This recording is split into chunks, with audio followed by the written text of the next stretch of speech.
Welcome to a new edition of the Neon Jazz interview series with jazz musician, arranger, and leader of the New York-based Nighthawks Orchestra, the great Vince Giordano, and the director and producer of his life story in the documentary There is a Future in the Past, Amber Edwards. The U.S. film premiere is going to take place in Kansas City on April 14, 2016, during the KC FilmFest at the Cinemark Palace on the Country Club Plaza. Vince has been featured in many productions, like HBO's Boardwalk Empire, and he's been a regular on Garrison Keillor's Prairie Home Companion for years.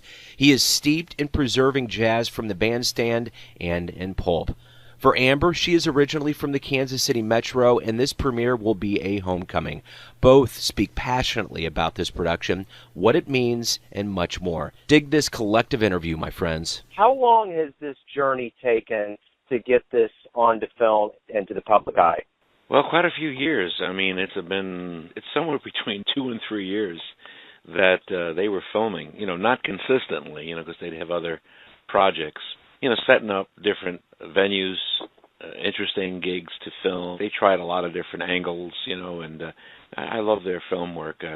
They did wonderful things with Peg Leg Bates and Michael Feinstein and Jerry Herman. They kind of film out of the box a little bit, which is nice, I had first heard Vince Giordano's name when I joined the union when I was 16 or 17. And back in those days, if you joined the union, this would be about 1973 or 74, you start getting the International Musician magazine in the mail. And I would see this little ad looking for old scores, old jazz scores, any kind of old music. Call me, Vince Giordano. And that was the first time I ever saw his name. This is kind of a homecoming for you. You're coming back to Kansas City. How does it feel to be able to present this film in your hometown? I am just sort of awash in nostalgia, and I love Kansas City. It sort of, its footprint, it's so imprinted on me.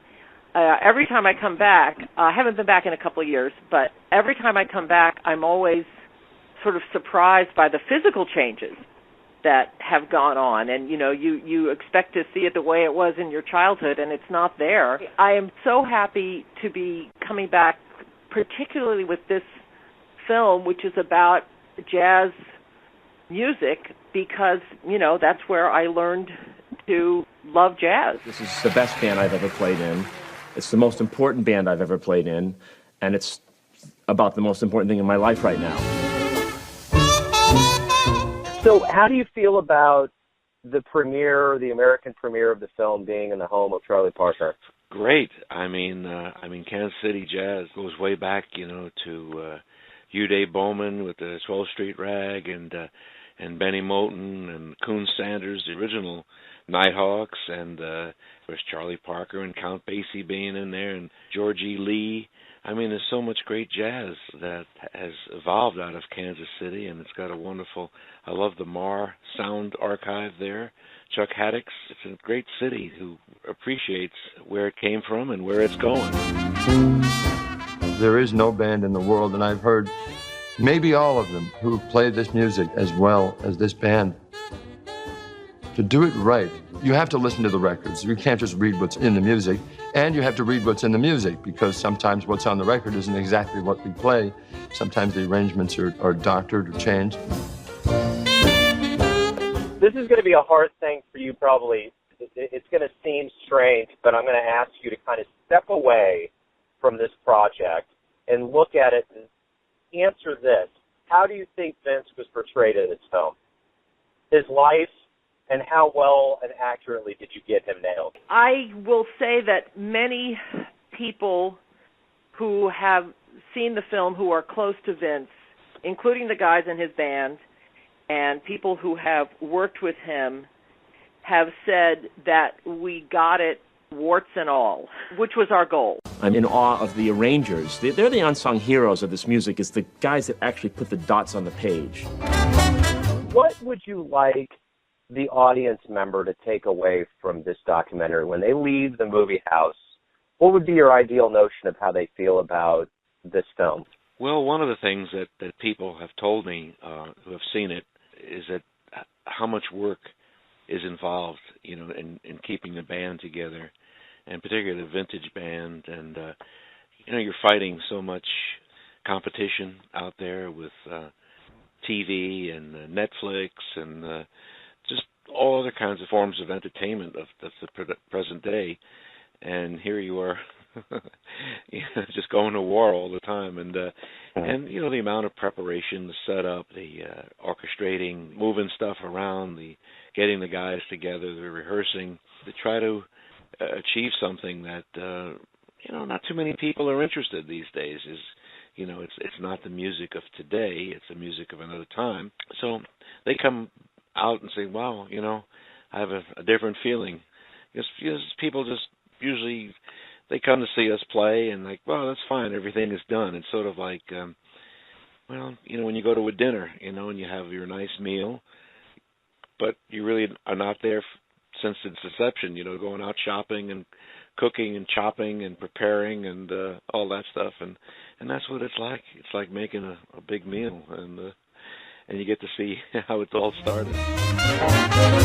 Yes, you're recreating something, but you're trying to recreate something so vividly that it's alive now. What do you want them to take away from this? How do you want them to feel when they walk away from this experience about Vince and what he's doing for the world of jazz and music overall? Yeah, well, I have two things. One is that I want people to realize that he has basically pulled off a miracle. It is a miracle that this band exists.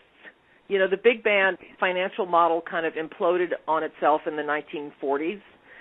So the fact that he has been keeping a big band together for almost 40 years in the 21st century is miraculous.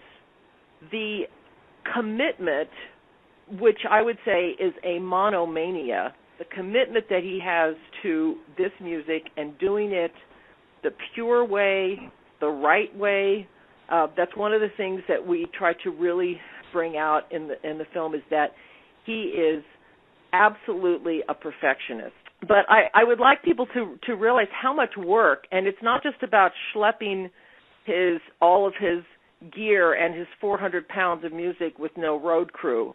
That is one thing, but just the sort of the mental commitment. And the other thing is that I would like for people to kind of remember where jazz really came from. And I think the festival has an interesting bookend. They're showing this Miles Davis biopic. And so with Miles Davis, you've got the epitome of cool jazz. And Vince is all about hot jazz.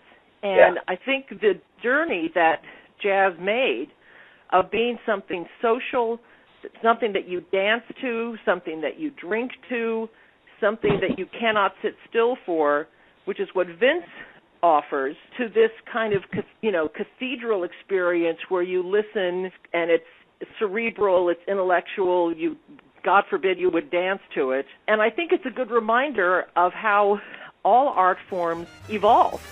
Thanks for listening and tuning in to yet another Neon Jazz interview, where we give you a bit of insight into the finest players and producers in New York, Kansas City, and spots all over the world, giving fans all that jazz. And thanks to Vince and Amber for keeping that spirit of jazz alive and well in the world through both music and film.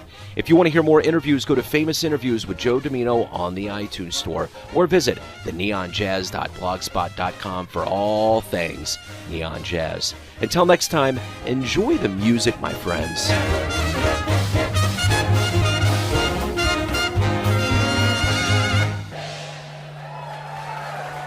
John Kelso there, singing pretty songs. Neon Jazz.